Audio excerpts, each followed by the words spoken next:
Hello friends, आज के जो टॉपिक्स हैं हमारे वो हैं पीएमटी और पीवी एफबी कि हम जो ये फॉर्मूलेज हैं जिसमें कि हम अगर लोन लिया हुआ है हमने तो हम किस तरीके से ईएमआई निकालेंगे, या फिर अगर हम कोई किसी लोन की ईएमआई दे रहे हैं उसका प्रिंसिपल वैल्यू क्या होगी, जो लोन अमाउंट है वो क्या होगी, या फिर अगर हमने कोई पोस्ट ऑफिस में आरडी वगैरह करा रखी है उसका जब हम फ्यूचर पेमेंट देखेंगे वो क्या होगी। ये सारा का सारा हम एक्सेल में कुछ फॉर्मूले के द्वारा बड़ी आसानी से चेक कर सकते हैं। तो चलिए हम देखते हैं कि इन फॉर्मूले को हम किस तरीके से यूज करते हैं। देखिए, कुछ डाटा हमारे पास है जहां पर हम बात करें कि लोन अमाउंट हमारे पास है 4 लाख रुपीज, ROI 9% है और टर्म यानी 10 साल के लिए लोन लिया है जिसपे रेट ऑफ इंटरेस्ट जिस भी बैंक ने आपको लोन दिया है उसने 9% चार्ज किया है।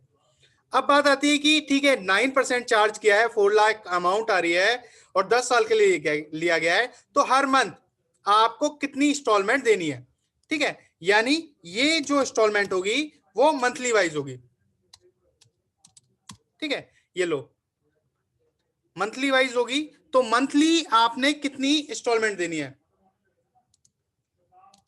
तो मंथली में हम देख लेते हैं कि कितनी इंस्टॉलमेंट जाएगी हमारी। उसके लिए आपने सबसे पहला जो पॉइंट है हमारा कि हम इसको बड़ा इजी वे में लेके जाते हैं, किसी फॉर्मूले को आपको रटने की जरूरत नहीं है। आप सिंपल ऑटो सम फीचर जो कि होम आपके होम टैब में आता है, आप उसको सिलेक्ट करें और उसके कॉर्नर पे एक एरो की आ रही है, तो जस्ट आप उस एरो की को क्लिक करें।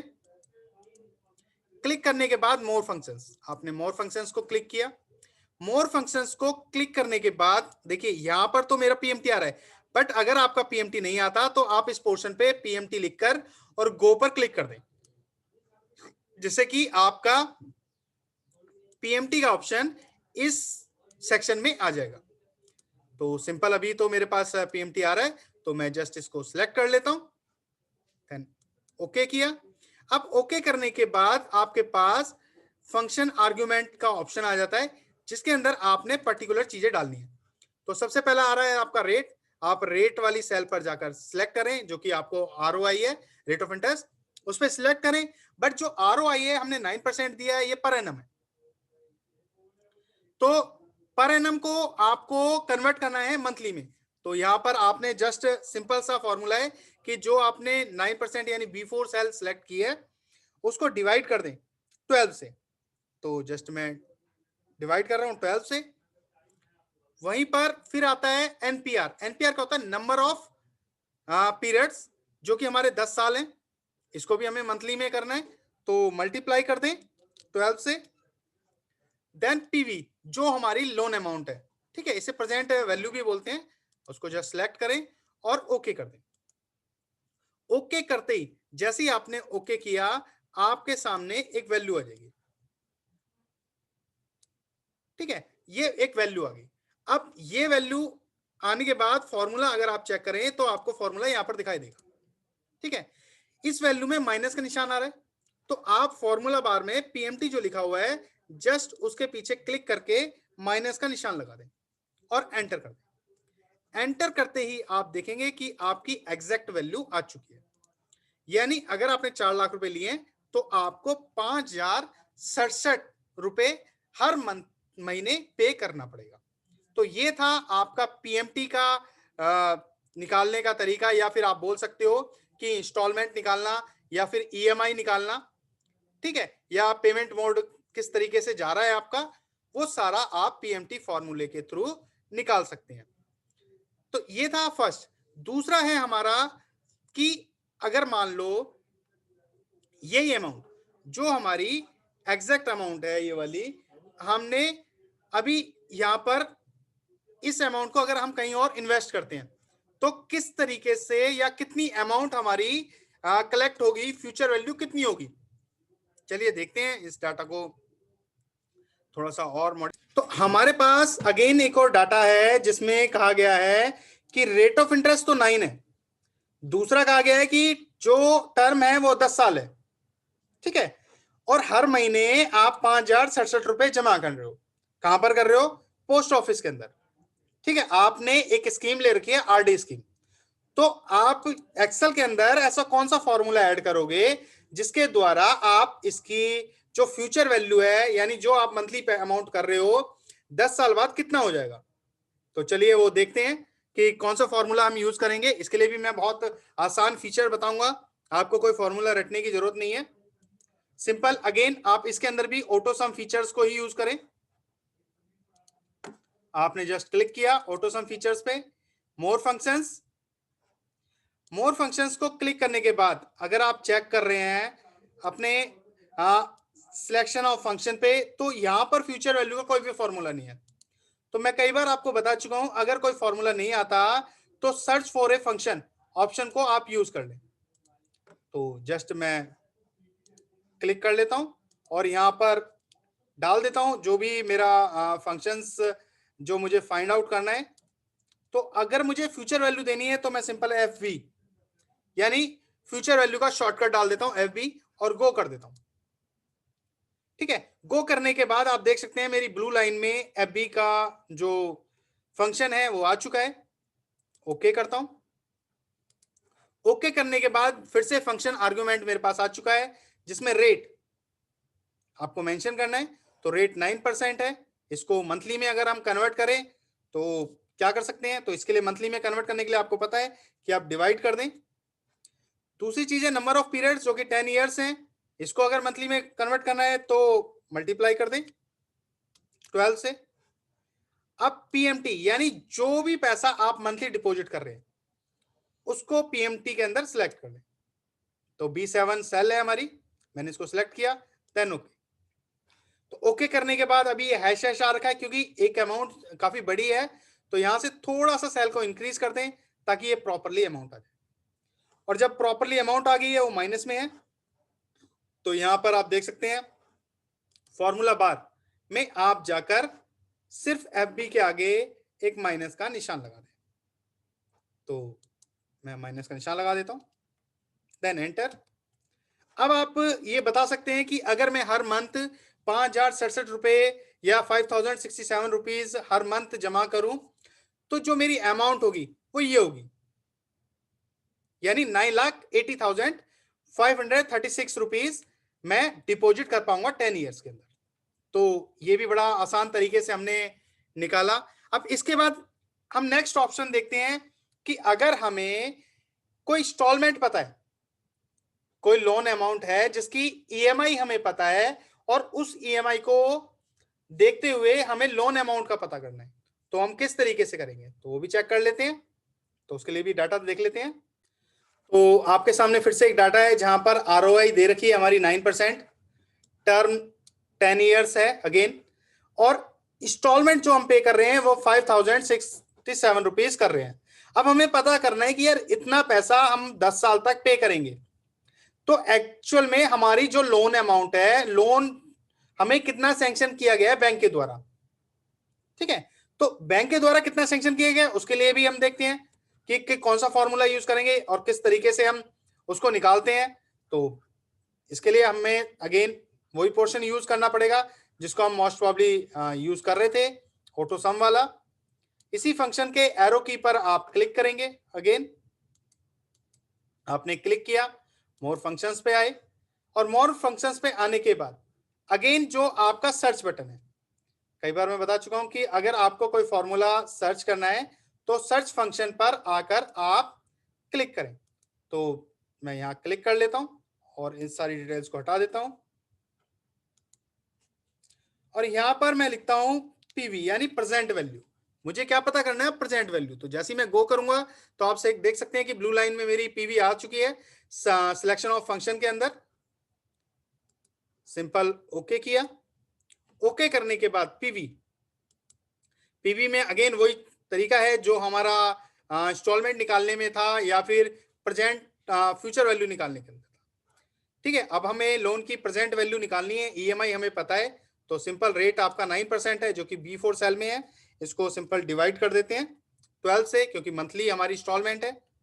एनपीआर 10 है, इसको भी हम मल्टीप्लाई कर देते हैं 12 से, और फिर पीएमटी वैल्यू जो जिसको कि हम इंस्टॉलमेंट बोलते हैं, पीएमटी का मतलब पेमेंट मोड, तो हमारी ये पेमेंट मोड है हमारी 5,067 रुपए जो B7 सेल के अंदर है, और ओके करते हैं।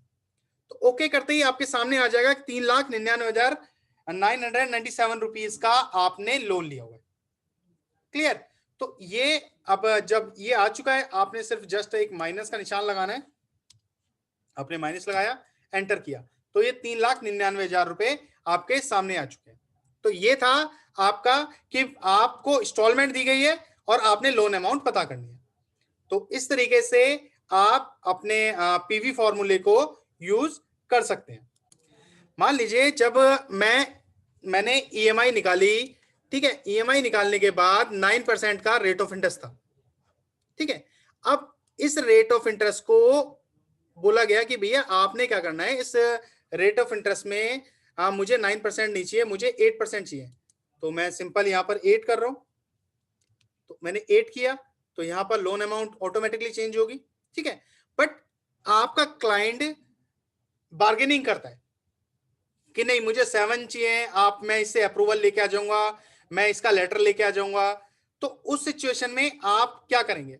या फिर आपके सामने एक स्लैब आ जाता है कि आपने इस कैटेगरी को इतना देना है। सपोज आपने कुछ लिस्टेड कैटेगरीज हैं, जैसे कि दिल्ली वालों को आपने 8% देना है, मुंबई वालों को 9% देना है, हरियाणा वालों को 7% देना है। अब यहां पर आप बार बार कैलकुलेशन करेंगे, किसी का 9 करेंगे तो आएगी। तो इससे अच्छा है कि आप एक और फंक्शन को यूज कर लें, जिस फंक्शन को हम क्या बोलते हैं, डाटा टाइप, डाटा टेबल। अब ये कैसे यूज होता है? तो सिंपल पहले हम देख लें कि हमें किस किस रेट पर रखना है। तो सपोज मुझे बोला गया है कि आपने 3% से और 9% तक आपने सारा डाटा रखना है। अलग अलग कैटेगरीज को डिफाइन कर दिया गया है, 9% तक रखा गया है, ठीक है। फिर जो आपकी इंस्टॉलमेंट आ रही है, यानी 4853, आपने जस्ट इस सेल के अंदर लेके आनी है। तो आप इक्वल करें, इक्वल करने के बाद इंस्टॉलमेंट वाली सेल को क्लिक कर दें, ठीक है। क्योंकि ये डाटा मैं उठा रहा हूं, कॉपी पेस्ट नहीं कर रहा, एक नया तरीका बता रहा हूं आपको। कॉपी पेस्ट करके भी लेके आ सकता हूं, बट एक और नया तरीका बता रहा हूं जिसमें मैंने क्या किया, सिर्फ इक्वल किया और जो मेरी अमाउंट थी 4853 इसको क्लिक किया और एंटर कर दिया। एंटर करते ही मेरे सामने ये अमाउंट आ चुकी है। अब जस्ट मुझे इन दोनों सेल को सिलेक्ट करना है। सिलेक्ट करने के बाद आप देखेंगे कि मैंने सिलेक्ट किया, और सिलेक्ट करने के बाद यहां से मैं डाटा टैब में गया, अगेन मैंने डाटा टैब को क्लिक किया। क्लिक करने के बाद जब ये क्लिक हो गया, डन, डाटा टैब के फंक्शंस मेरे सामने ओपन हो चुके हैं, और वहां पर आपके सामने एक और ऑप्शन आ रहा है, व्हाट इफ एनालिसिस। यहां पर मैंने जस्ट क्लिक किया व्हाट इफ एनालिसिस को, और नेक्स्ट ऑप्शन है मेरा डाटा टेबल्स, ठीक है। डाटा टेबल्स को क्लिक किया। डाटा टेबल्स को क्लिक करने के बाद आप देखेंगे दो सेक्शन आ रहे हैं, रो इनपुट सेल और कॉलम इनपुट सेल। तो यहां पर मुझे कॉलम इनपुट सेल को यूज करना होगा। जस्ट मुझे क्लिक करना है। क्लिक करने के बाद जो मेरा रेट ऑफ इंटरेस्ट 8% है उसको जाकर क्लिक करना है, जो मैंने ग्रीन में दे रखा है उस सेल पर जाकर क्लिक करना है और जस्ट ओके करना है। तो ओके करते ही आपका हर रेट ऑफ इंटरेस्ट आपके अकॉर्डिंग आ चुका है, ठीक है। अब आप बता सकते हैं ठीक है सर, अगर 3% आप दिल्ली वालों को दे रहे हो तो दिल्ली लिख दो, मुंबई वालों को दे रहे हो मुंबई लिख दो, ठीक है। 5% पे बैंगलोर वालों को दे रहे हो बैंगलोर लिख दो, ताकि आपको बड़ी ही आसानी से ये सारी चीजें समझ में आ सके। तो ये था डाटा टेबल का यूज कि आप अपनी जो इंस्टॉलमेंट है वो किस तरीके से डिफाइन करेंगे। कई बार हमारे सामने एक ऑप्शन आता है कि यार ठीक है, आपने क्या करना है कि डाटा को एक्सेल में लेके आना है, ठीक है। तो एक्सेल में लेके आना, और किस ऑप्शन से लेके आना है, यानी आपकी कोई फाइल एक्सेस के अंदर बनी हुई है तो आपने उसको एक्सेल के अंदर लेके आना है। तो चलिए देखते हैं कि एक्सेस में कैसे लेके आते हैं, और हमारे पास पहले कोई एक्सेस की फाइल है या नहीं है वो भी चेक हो जाएगा। तो सिंपल आप डाटा टैब के अंदर ही जाएंगे, और डाटा टैब के अंदर फ्रॉम एक्सेस का एक ऑप्शन आपके पास आता है। आपने जस्ट उसको क्लिक किया। क्लिक करने के बाद आपने यहां से फाइंड आउट करनी है कि वो एक्सेस की फाइल आपकी कहां पर है। तो डाउनलोड्स में देखते हैं, डॉक्यूमेंट्स में देखते हैं, डेस्कटॉप पे देखते हैं। तो वन बाय वन आप सारी फाइंड आउट करेंगे।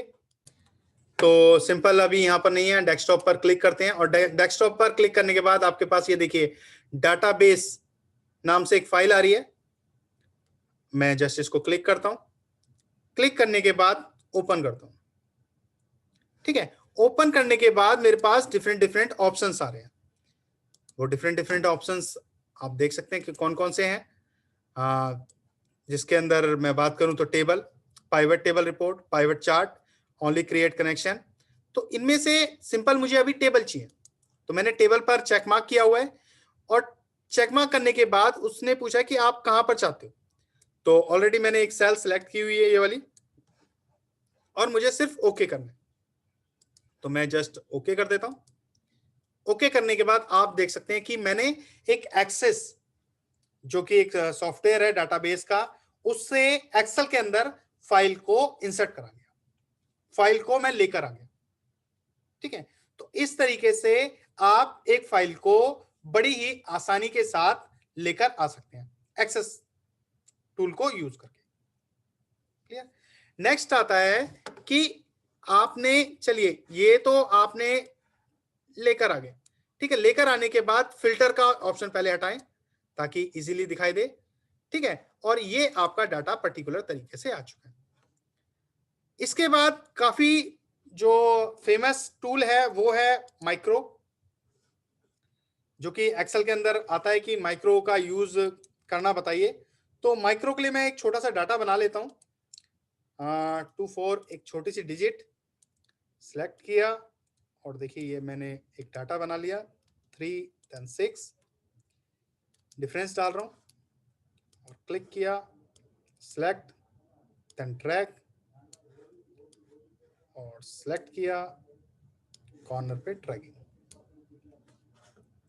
चलिए ये एक डाटा मेरे सामने बना हुआ है। अब मुझे जो यूज करना है वो माइक्रो का यूज करना है, और माइक्रो किस पोर्शन पे आता है ये आपको मैं इंडिकेट कर देता हूं, दिखा देता हूं। माइक्रो होता क्या है?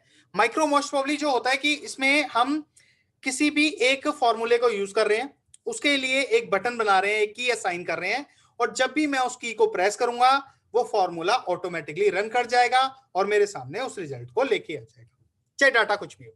ठीक है, मैं 2 के टेबल पर फॉर्मूला लगा रहा हूं, अगर मुझे 6 के टेबल पर वो फॉर्मूला यूज करना है तो बड़ी ही आसानी के साथ मैं उसको यूज कर सकता हूं। कैसे?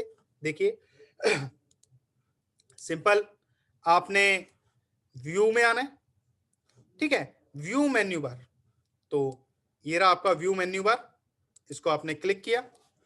क्लिक करने के बाद जस्ट आप अपनी सेल को सिलेक्ट कर लें, माइक्रो पर आए, माइक्रो पे रिकॉर्ड माइक्रो, पहला ऑप्शन है रिकॉर्ड माइक्रो, क्लिक किया।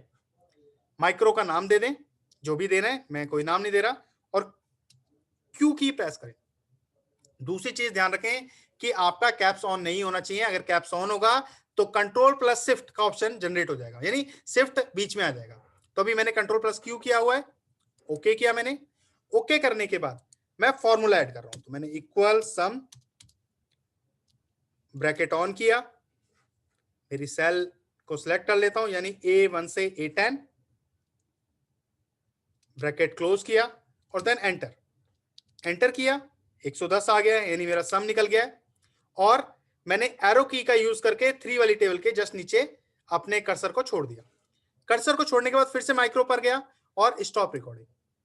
अब जैसे कि मैंने बताया कि मुझे 6 के टेबल में इसी फॉर्मूले को यूज करना है सबको, तो मैं कंट्रोल क्यू प्रेस करूंगा और ये फॉर्मूला मेरा रन करने लग जाएगा। देख लेते हैं। तो 6 वाली टेबल पर अगेन जो हमने की बनाई थी, जस्ट उसको प्रेस करेंगे तो देखिए 330 ऑटोमेटिकली आ गया।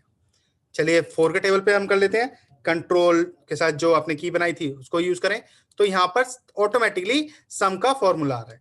ठीक है, आप यहां पर देख सकते हैं। क्लियर? तो ये था आपका माइक्रो का यूज। अगर आपको माइक्रो को डिलीट करना है, कई बार हम काम कर लेते हैं और हमें बाद में उन कीज की जरूरत पड़ती है, तो सिंपल आप माइक्रो पर जाएं, व्यू माइक्रो पर जाएं और डिलीट के ऑप्शन पर क्लिक कर दें, देन यस। तो ये था आपका माइक्रो का पोर्शन कि माइक्रो किस तरीके